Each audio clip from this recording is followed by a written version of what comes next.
Well, hello. I'm glad you're here. Thanks for joining us. This is DeChurched, and hopefully by the time you probably won't, but I'm going to do a video to kind of explain DeChurched. I know I've talked about it a little bit, and I'll get into it more later on. But basically, what we're doing today is Exodus chapter 10. And Exodus chapter 10, almost everybody that's been part of a church or vacation Bible school or seen the movie knows about the plague of locusts. And so we're going to talk about that. And I hope you're reading along. If you are, then let me know what you're finding, how things are opening up for you, because that really matters. I had a great friend, a friend of the program too, Jill. She posted something the other day and mentioned how we missed some things about the lady at the well. And the reason we missed some things is because we didn't know the Old Testament. But when you know the Old Testament, which you do now, or at least some of it, most or all of Genesis and part of Exodus, you would get those kind of things. So that's the value of it. It's not for my benefit, it's for yours. We're all studying together. So that's the goal. Exodus chapter 10. I'm going to read from the Complete Jewish Bible because I just like doing that. And the translations aren't that much different, but in this one, I think it says it a little better. So it goes like this, chapter 10 of Exodus. Adonai said to Moshe, "Go to Pharaoh, for I have made him and his servants hard-hearted, so that I can demonstrate these signs of mine among them, so that you can tell your son and grandson about what I did in Egypt and about my signs that I demonstrated among them, and so that you will all know that I am Adonai." Moshe and Aaron went in to Pharaoh and said to him, "Here's what Adonai, God of the Hebrews, says. How much longer will you refuse to submit to me? Let my people go so that they can worship me." I love that verse because I feel like God has said that to me. Other people have said that to me. How long are you going to refuse to submit to me? Just do it. Do what God's calling you to do. Otherwise, if you refuse to let my people go, tomorrow I will bring locusts into your territory. One won't be able to see the ground, so completely will the locusts cover it. They will eat anything you still have that escaped the hail, including every tree you have growing in the field. They will fill your houses and those of your servants and all of the Egyptians. It will be like nothing your fathers or their fathers have ever seen since the day they were born until today. Then he turned his back and left. Pharaoh's servants said to him, "How much longer must this fellow be a snare for us? Let the people go and worship Adonai, their God. Don't you understand yet that Egypt is being destroyed?" They saw what was going on. It was literally happening to them. The king was in some way protected from some of that. But so Moshe and Aaron were brought to Pharaoh again, and he said to them, "Go worship Adonai, your God." But who exactly is going? Moshe answered, "We will go with our young and our old, our sons and our daughters, and we will go with our flocks and herds, for we must celebrate a feast to Adonai." Pharaoh said to them, "Adonai certainly will be with you if I ever let you go with your children. It's clear that you are up to no good, nothing good. Just the men among you may go and worship Adonai. That's what you want, isn't it?" And they were driven out of Pharaoh's presence. So Adonai said to Moshe, "Reach out your hand over the land of Egypt so that the locusts will invade the land and eat every plant that the hail has left." Moshe reached out his staff over the land of Egypt, and Adonai caused an east wind to blow on the land all day and all night. And in the morning, the east wind brought the locusts. The locusts. The locusts went up over all the land of Egypt and settled throughout Egypt's territory. It was an invasion more severe than there had ever been before or will ever be again. They completely covered the ground so that the ground looked black. They ate every plant growing from the ground and all the fruits in the tree left by the hail. Not one green thing remained. Imagine that. Not a tree, not a plant in the field in all of the land of Egypt. Now, Egypt's pretty big.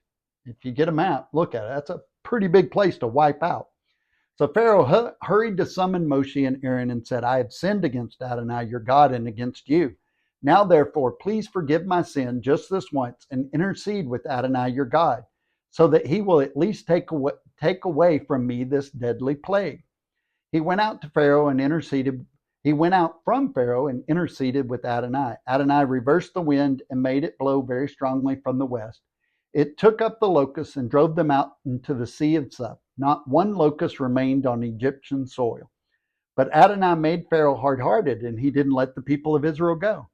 Adonai said to Moshe, reach out your hand toward the sky, and there will be darkness over the land of Egypt. Darkness so thick it can be felt. Moshe reached out his hand toward the sky, and there was a thick darkness in the entire land of Egypt for 3 days. People couldn't see each other, and no one went anywhere for 3 days. But all the people of Israel had light in their homes. Pharaoh summoned Moshe and said, go worship Adonai, only leave your flocks and herds behind. Your children may go with you. Moshe answered, you must also see to it that we have our sacrifices and burnt offerings, so that we can sacrifice to Adonai our God. Our livestock will also go with us. Not a hoof will be left behind, because we must choose some of them to worship Adonai our God. And we don't know which ones we will need to worship Adonai until we get there. But Adonai made Pharaoh hard-hearted, and he would not let them go. Pharaoh said to them, get away from me, and you had better not see my face again, because the day you see my face, you will die. Moshe answered, well spoken, I will see your face no more. And, we all say, I don't want to ever see you again. And if I do, I'm going to kill you. Well, the bad thing about it is Pharaoh had that power to do it. So he wasn't just throwing a fit. He had some power behind that too. But so we're going through the plagues or the strokes, as I said, the judgments. And we tend to completely dismiss the hand of God sometimes and just say it's nature. And we need to discover what God's pattern is, so we can recognize it and see how he deals with man. Now, there are hurricanes, there's tornadoes, there's hailstorms, there's locust invasions. The key to Exodus is to see how it's at it's of a natural kind of element, but it's at a supernatural level. The timing and the place and where it comes and when it leaves, those kind of things make it a miracle. God uses things they could kind of recognize, but on a much bigger scale. Most of the judgments in Revelation use the same natural elements. They're amplified and wider spread, obviously, but than Exodus, but they're basically the same. There's hail, insects, darkness, boils, oceans, rivers turn blood red, and sea life dies. These all happen in Exodus and Revelation.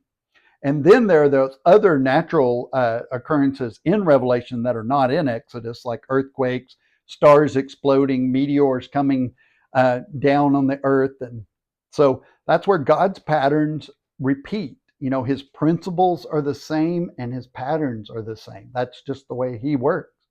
So he reminds Moses that he has worked within Pharaoh for a divine purpose. His laws and commands are what they are, and they are perfect. It's not up to us to know why. We just have to know what they are. Those of us that had a father that said, you don't need to know why, just do it.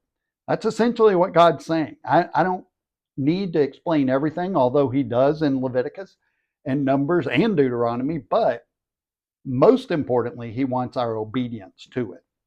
So God's have you been told, that all things work for your good, or everything God does is for your good? Well, they're not. That I don't know why the church came up with that, but that is a Christian kind of hallmark thing. Sounds a little like God will never give you more than you can handle. That's just at Hallmark. That's not in the Bible anywhere. In fact, he will literally give you more than you can handle, so you depend on him. His decisions, though, are intended to achieve his purposes and to the benefit of his kingdom, not our personal individual well-being. So our happiness, comfort, success are all secondary to God's divine goals and purpose in bringing about the kingdom. So we can wonder if Pharaoh believed Moses, but his sorcerers or advisors and the Egyptian people believed. They were begging him to let Israel go. They were like, look around, dude, we lost. This is over. Get these people out. In verse 7, it says, Pharaoh, don't you understand that Egypt is already devastated? The battle with Yahweh is lost. We can't take it anymore. We're done. So Pharaoh's getting serious about letting Israel go. And so he asks, who's going to stay?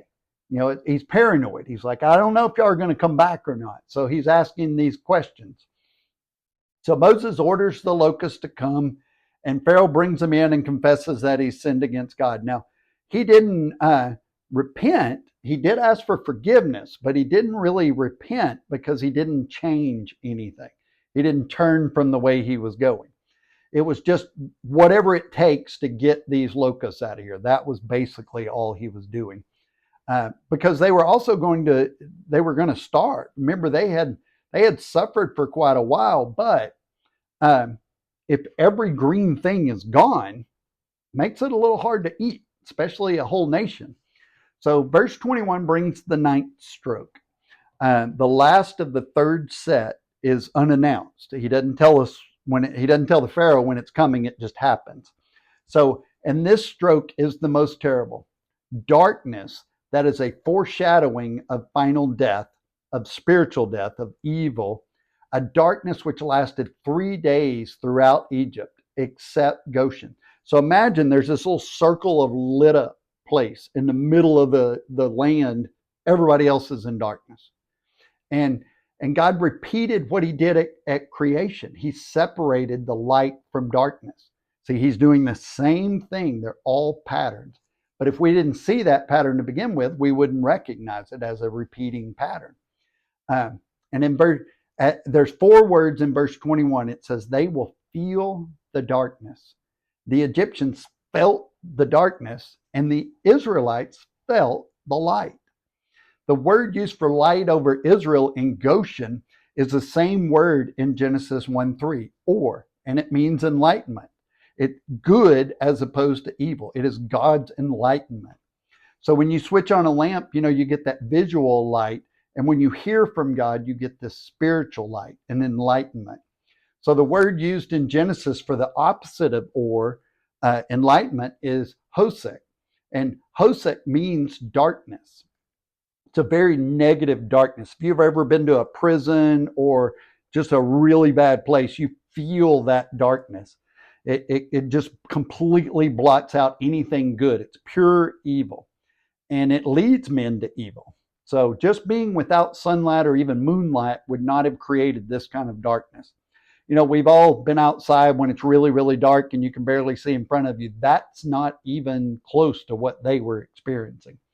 So the Egyptians had oil lights, fire pits, and torches to use after dark. They had all that stuff.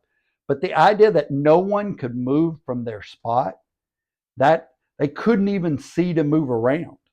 You got to stay still. So in Egypt, there's a type of dust storm called a chasm or kemsin. And kemsin will literally turn day into night. It changes, blocks out the light completely, and it'll get really, really dark, kind of like an eclipse. But it doesn't last for 3 days, and it's not as heavy as what they're experiencing right here. So, and of course, it's supernatural because it is a natural recurring dust storm kind of thing, but this is at a higher level. So God used what they kind of recognized and then made it bigger. The real fear came in the feeling of the hosek, the spiritual darkness, that evil that just kind of surrounded them like a blanket. The type that makes the hairs on the back of your head stand up. And so it was really, really thick. So this 9th plague is just like being a believer.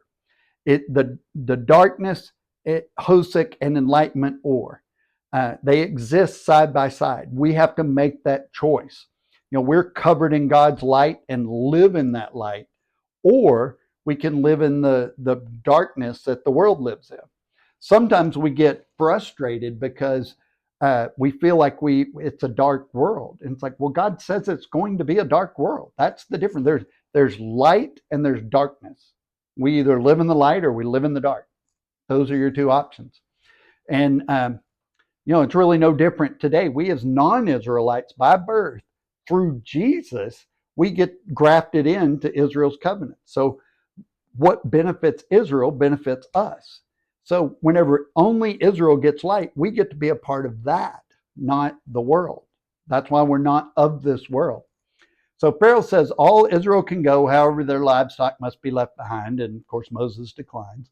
The only thing they can do is to take their people and possessions and see what God might demand of them. Did you catch that? What they had to do was bring everything. We must go forward in faith like that. This is a God principle. We're to submit all we have, everything, ourselves, our family, our possessions, all before God, because we can't know what He'll demand from us. And if you don't think He'll demand something from you, if it's something you cherish and you worship in place of Him, that's what He'll take from you. At least that's what I've found in my life. So we must go forward in faith and trust, holding nothing back. Those things left behind at Pharaoh's orders would have remained in servitude, in slavery. So Moses had to refuse. You can't have one foot in slavery and one foot in freedom. It doesn't work that way. Everything that we do not present to God when we approach the cross stays in Egypt. It stays in slavery and bondage, and it's not available to serve God. So Pharaoh had sealed his and his people's fate. There was no more opportunities. When God decides to turn us over, all hope of redemption vanishes forever. When He says it's over, it's over. And if we're not paying attention, we might be on the other side of that. We might be in that darkness because we weren't listening to what God really had for us. So that's chapter 10. The great thing about it is, if you're not really bothered yet by the book of Exodus, we're about to get there, because we're going to knock down some church doctrines as we move along. And I'm so thankful you joined us. I'm so thankful that you're still with us and studying right along. I've almost got the Facebook page done. We're going to put some of the Genesis stuff on there. We'll be able to have some conversations and that kind of thing, and hopefully get people a little bit more engaged. So invite your friends and family. So don't forget, love God, love people, and change the world.